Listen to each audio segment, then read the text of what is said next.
You get good timing. Nina just came on. Hello, Nina. Hi. Good evening, everybody. Good to see you all. Welcome to Whoa, Crucial my Connections. friend Nina, welcome. How are you? So excellent, so excellent. Guess you guys did all the work up front. So let me join in afterwards because I'm not in sync with you. So keep moving forward. Take it, Anthony. All right. Nina, how are you? Thank you for joining us. Hello.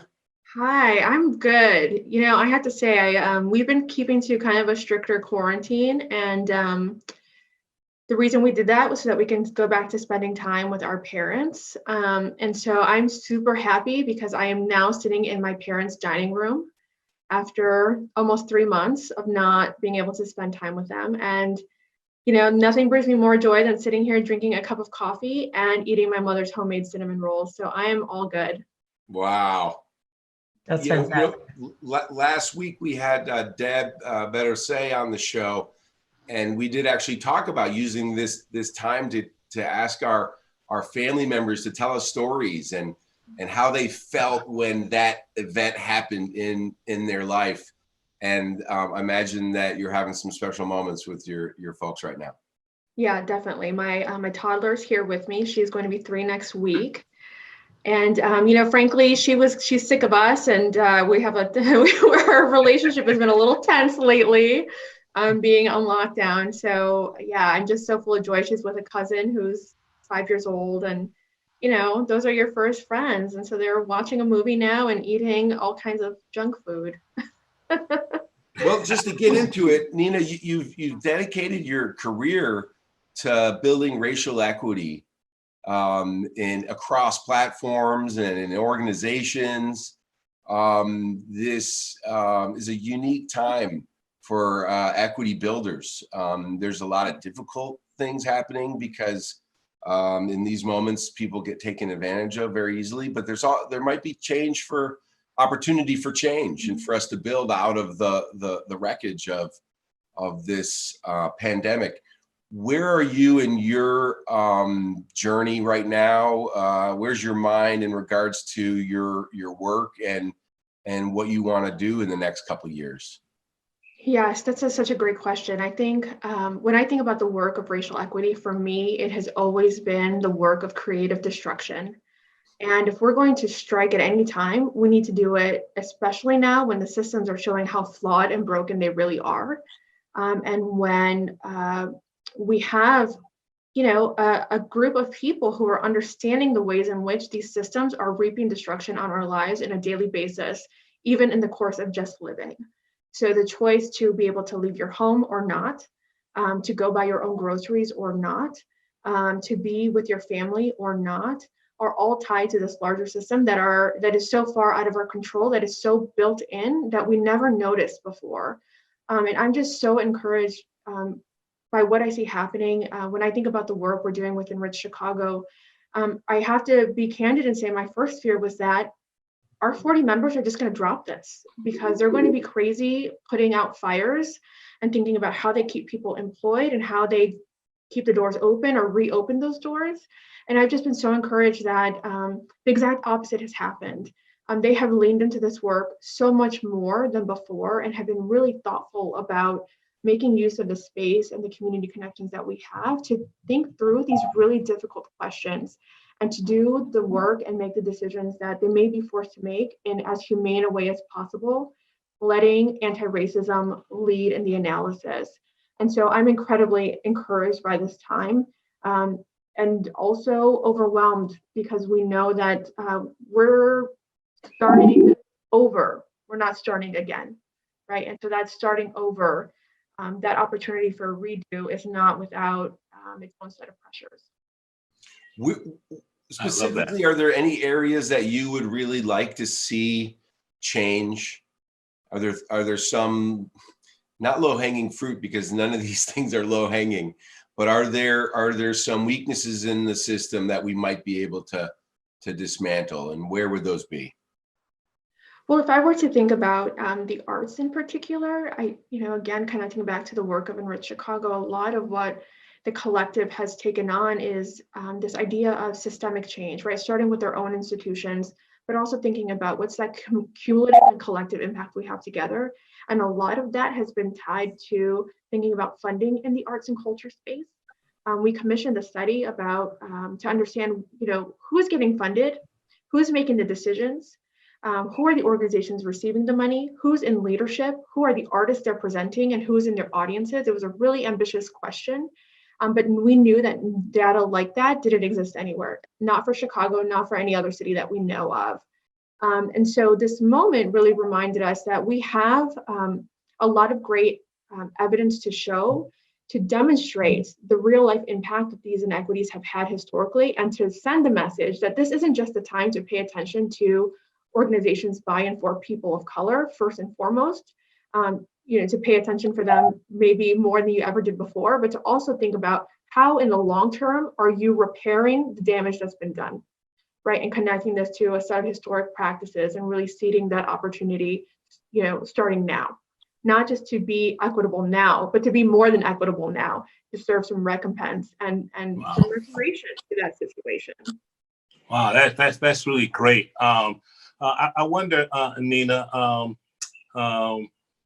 just earlier today, philanthropytoday.com released a report showing the obvious, that Black nonprofits, leaders in Black nonprofits as a cohort receive a smaller share of the philanthropic dollar.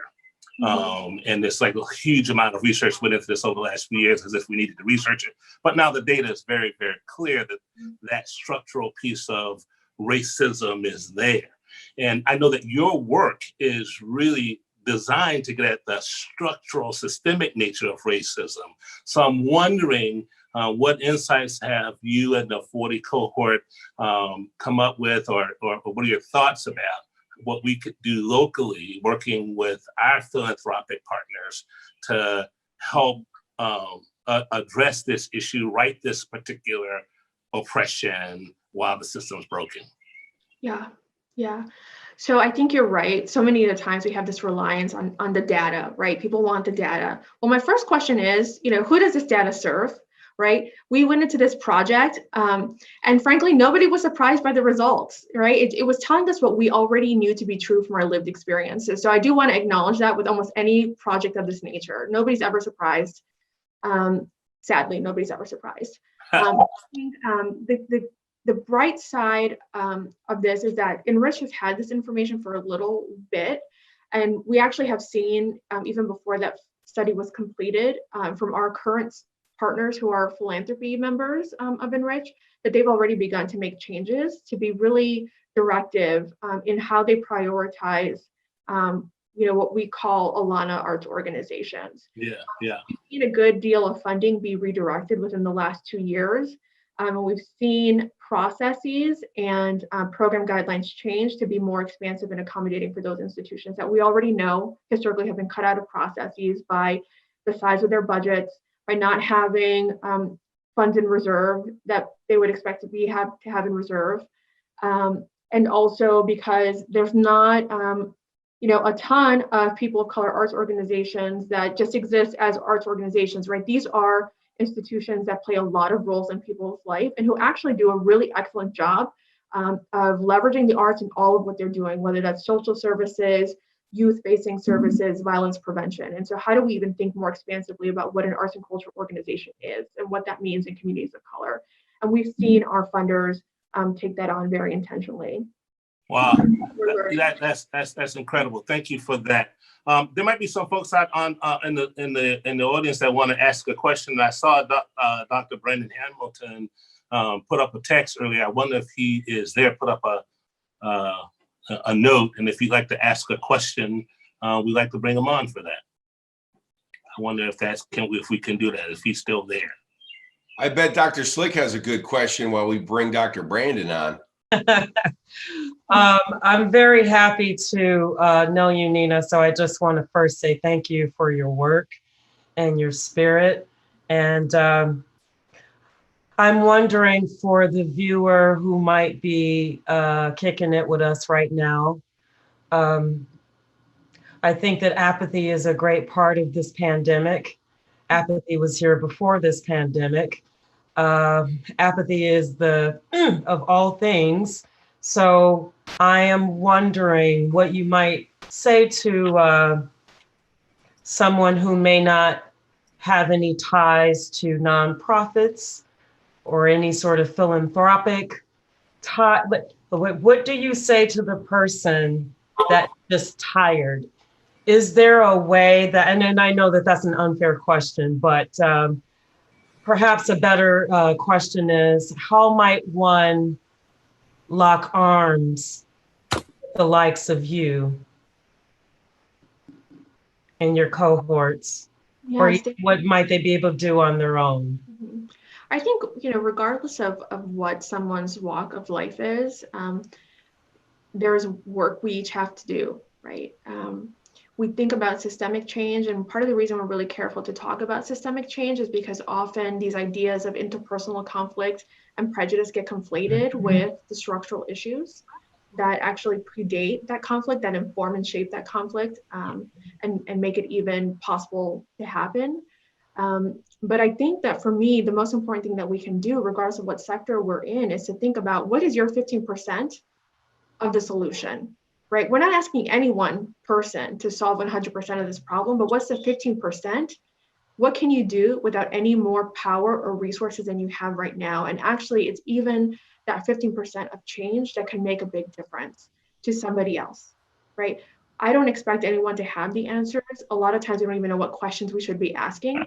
But I think that if this moment is telling us anything, it's that people are being impacted in severe and disproportionate ways based on their racialized identities and based on other identities that we carry in us. And unless you want to believe that there's something inherently wrong or inadequate with another person, then we have to ask ourselves, what is my 15% in this 100% problem we have? Because if we can't do that, then we have just made a big argument for why human beings just cannot be fully valued. Yeah. Question, Dr. Christopher, you have the mic. Oh, thank you. Yeah. Thank you for inviting me, Doctor. I am very fascinated with the conversation I've heard so far. I'm a retired CEO. I used to have a film company in Los Angeles. And during that time, I was very involved with the Coral Foundation. I put a little bit in the chat about it. If you've ever heard of them, it's a group of politicians, some corporate, but mostly politicians. Gloria Allred is like one of our distinguished members. And what happened is in LA, we realized that there was a lot of institutional relationship with performing artists. You find after a while that in LA, we found that they were rewarding immigrant artists better than locally developed artists. And that happens a lot in art. Sometimes you have to leave and get famous somewhere else before you come back and everybody recognizes you. And we said, well, wait a minute now, there's a certain amount of money that goes into public art and all this. So what are we doing for our locals? And to the point that was just made, I think that you came up with something fabulous there, in that what we saw was a way to have all the artists work together. Mm-hmm. So we all came together and we created a empowerment model for the city of LA that helped every artist, whether you were performing, whether you were in the visual arts or whatever. I managed a dance company and had a nonprofit organization that allowed for these dancers. If you know anything about the art of dance, you can't make money in between your performances, but you have to stay in shape. Mm-hmm. And so I worked very hard at writing grants and getting donations so my dancers could stay in shape and didn't have to go out and wait tables in between performances. Mm-hmm. I'm now in Chicago. I came back here and got into 2 PhD programs. So I'm just kind of landing back on Earth right now. Welcome back. You know how that is when you're in Yes, PhD land. I was still thinking who shot JR when everybody was talking about some of the later shows that were out. And so I would like to pose to the group, I liked all the conversation about institutional racism. or I'm sorry, structural racism. I would like to add to that institutional racism. And maybe I can explain a little bit of what that is. When you look at what I just described, mass media, schools, etc., I was dissed in many environments. When I was president of my film company, I had to sometimes bring a white person in to get the funding. They would make presentations to the bank. I would get the money for the film. And then we would, I'd say, okay, switch roles, buddy, get back in your seat, and I would come back and run the company. I have another friend that does something similar to that. He's an interior decorator. And he's doing well in LA, but when he goes to Palm Springs, if you've ever been to Palm Springs, you know what that place is like. Same thing. He would have to switch roles, and put somebody in front. And so there's this perception out there. When you look at race diversity, some people think that's, race justice. Some people think that's diversity. Or when you think about racial justice, some people think that's equality. And when we think about racial justice, some people think that's equity. It's none of those. There's this perception model that has been around longer than all of us on this call have been old. And that's why I bring up the model of institutional relationship and institutional challenges, because the biggest hurdle to overcome is to get a sense of power equality out there somehow. So I just wonder if your organization has some thoughts about how we could get dialogue around those subject matters and move that needle to another proper place. Nina, why don't you give that a shot, and we'll wrap it up with this question. It's pretty great. Yeah, I think it is a really great question, and I really appreciate the examples you've shared from your own career and experience. I think that our headline for us is that anti-racism and racial equity is more than just human resources. It's actually looking at every facet of your institution to understand how systems and policies and procedures we view as largely neutral actually are not, and work to support and center certain kinds of identities, certain kinds of ways of being, certain ways of everything from speaking, how you look, gender identity, sexual identity, all of those things. It's all built in, right? And so we really take a deep dive into understanding all the different facets of our institutional lives and the ways that we're reproducing these inequities and how those lived out through our institutions. And again, how we as individuals have roles in perpetuating inequities and also an opportunity to disrupt them. And so for us, it's really important to yes, let's think about and to do that in a way that's highly political, historical, and contextual, so that we understand that the ways in which we receive a person of color in our place of business for a pitch meeting is very much tied to the papal bull, by Pope whomever, 1400 and something. Like that's how far back it goes, right? And so that we understand that that it's not just that issue, that this juncture between you and me, but it's actually an issue of the we, and that we has been built up over hundreds of years and reinstated and reproduced over millennia in all kinds of laws, systems, and structures that we have inherited and are alive today. Wow, Nina, thank you so much. You're so smart and passionate. I'm happy that you're in this city with us, helping to educate and build equity. And thank you so much for taking time away from your parents' time. Please tell them thank you for letting us borrow your passion and your wisdom and sharing it with us.